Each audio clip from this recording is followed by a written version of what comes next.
Chaque bague de championnat a son histoire et pour une troisième année de suite, nos Capitales de Québec nous en offrent une belle.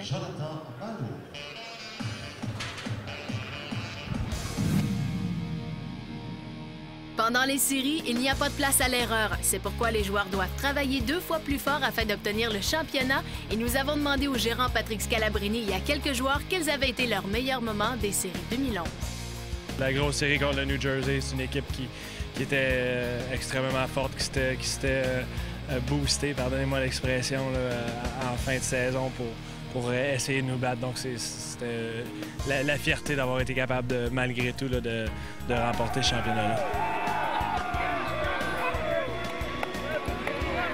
Toute l'année passée, c'était une saison très difficile pour moi parce que j'ai joué avec une blessure au genou tout l'été.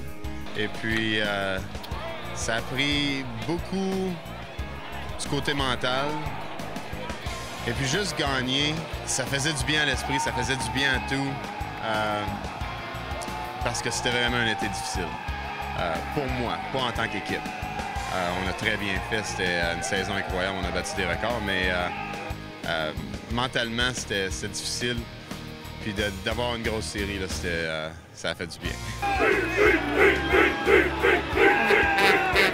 C'est absolument incroyable. L'ambiance à le stade. J'ai le chauffement pour le fini manche. J'ai commencé, l'ambiance est incroyable. J'ai strike out le finale, c'est incroyable. La meilleure expérience de mon carrière. C'est incroyable.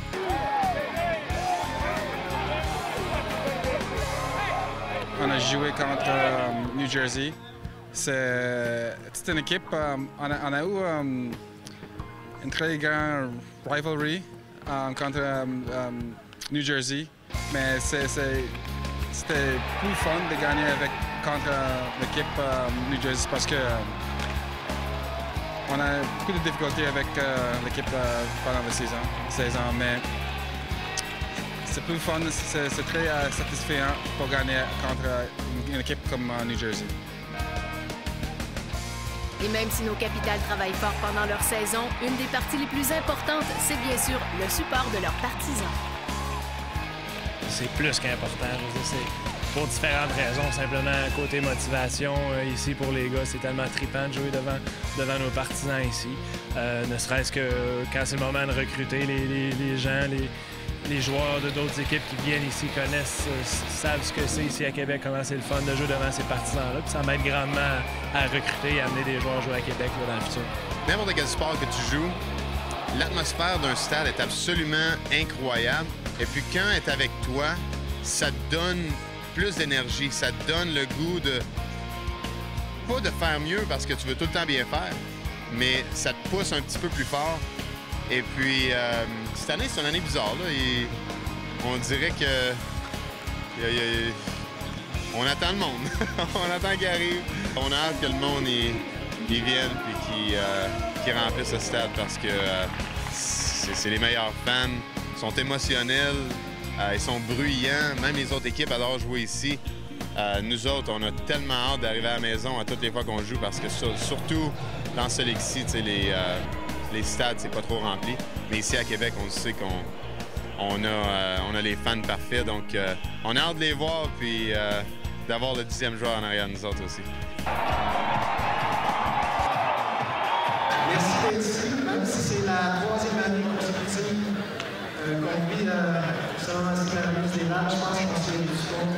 On est toujours aussi excités, surtout cette journée-là, c'est une journée spéciale. Ça fait longtemps qu'on en parle. Au début de la saison, on parle d'essayer de remporter un championnat, de remporter un autre championnat. Mais aujourd'hui, c'est la journée, c'est le temps de tourner la page si on veut, mais c'est notre dernière chance de célébrer ces moments spéciaux-là.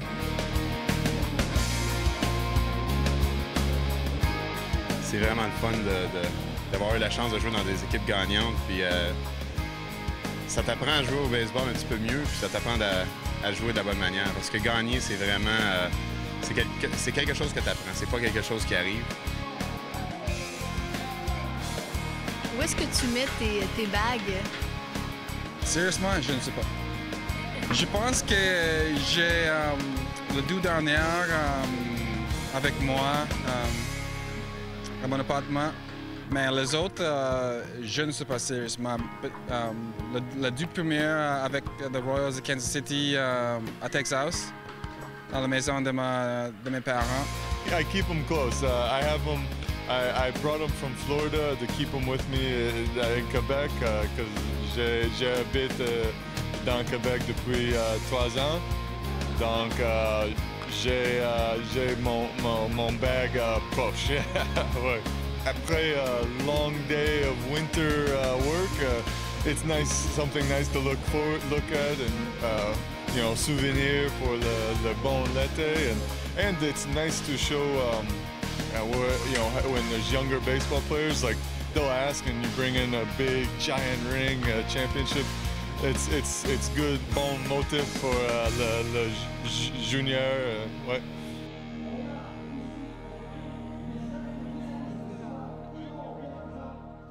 C'est sa première année au sein des Capitals de Québec et pour en apprendre un peu plus sur lui-même, voici le profil de Josué Pelé. Je suis né au Venezuela en 87. J'ai déménagé ici à Montréal en 98. Mes parents, dans les années 70, ils sont venus ici à Québec pour étudier, pour faire l'université. Il y avait eu une bourse d'études au Venezuela. Puis ils ont décidé de nous donner la même chance, dans le fond, que les autres ont eu. Ils ont décidé de déménager à Montréal pour que nous autres, on ait la même chance, pour apprendre le français, l'anglais puis les études. L'école primaire en espagnol, l'école secondaire en français, puis l'université en anglais. Depuis que j'ai signé, écoute, pendant la saison de baseball, c'était tout le temps anglais-espagnol. Puis quand je suis à la maison, c'est espagnol-français. Ici, avec les Caps, c'est les trois, parce qu'on a René puis Steve qui parle espagnol. Fait que on a la moitié de l'équipe qui parle français, puis l'autre moitié anglais. Fait que je me donne à cœur joie dans le locker room.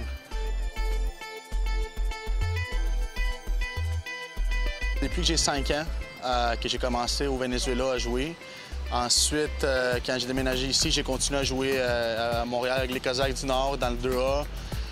J'ai fait le Midget 3 avec les Marquis de Montréal. J'ai eu la chance après ça d'aller avec les Îles du Québec. Avec l'équipe nationale pendant 2 ans, j'ai fait partie de l'RBC. Ensuite, j'ai été aux États-Unis à Seminole State College, comme Pat. J'ai été au même collège que notre coach. J'ai été là 2 ans. Ensuite, j'ai signé en 2007 avec les Pirates de Pittsburgh, où j'ai joué là 3 ans. Puis en 2010, je me suis fait échanger aux Red Sox jusqu'à présentement, là, que je me suis fait libérer par eux autres au mois de mars.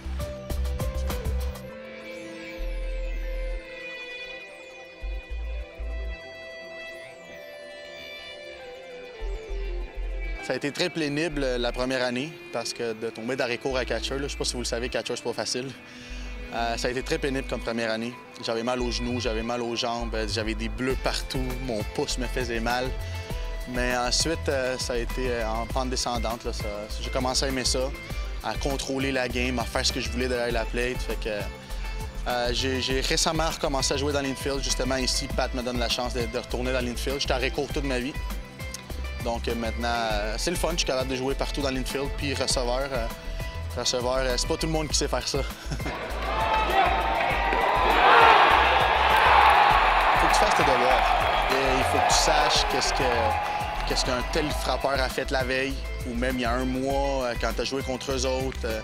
La faiblesse du frappeur contre les forces de ton lanceur, ou le contraire, les forces de ton frappeur contre la faiblesse de tes lanceurs. Savoir quoi lancer, qui frappe, qui court, qui frappe après. Comment traiter ton lanceur, parce que dans un pitching staff, c'est pas tout le monde qui aime ça se faire brasser. Des fois, il faut que tu sois gentil avec tes lanceurs, il faut que tu sois méchant avec tes lanceurs. Il faut que tu saches qu'est-ce que ton entraîneur veut, qu'est-ce qu'il veut pas, qu'est-ce qu'il aime pas, qu'est-ce que tes joueurs d'avant-champ aiment, quels signaux qu'ils veulent. Il y a beaucoup de choses qui viennent en ligne de compte, que c'est pas juste le côté physique, puis le côté que le monde voit, lancer, attraper la balle. C'est beaucoup de devoirs dans le locker room, beaucoup de devoirs avant la game.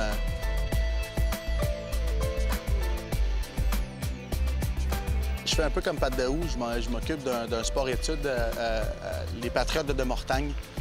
C'est un programme qui est tout nouveau, ça fait, je pense, 3 ou 4 ans qu'ils sont sortis. Puis c'est sur la rive sud de Montréal, donc c'est pas trop loin de chez nous. Puis de temps en temps, je fais aussi des écoles avec les filles de Balmol, avec l'équipe du Québec. Je m'occupe de receveurs aussi la fin de semaine. Ça a été une première pour moi cette année. C'était un challenge, mais c'était très cool, c'est très le fun. Un peu différent coacher les filles que coacher des gars, mais je me suis habitué. C'est pas eux autres qui se sont habitués à moi. Faut que tu sois plus doux avec eux.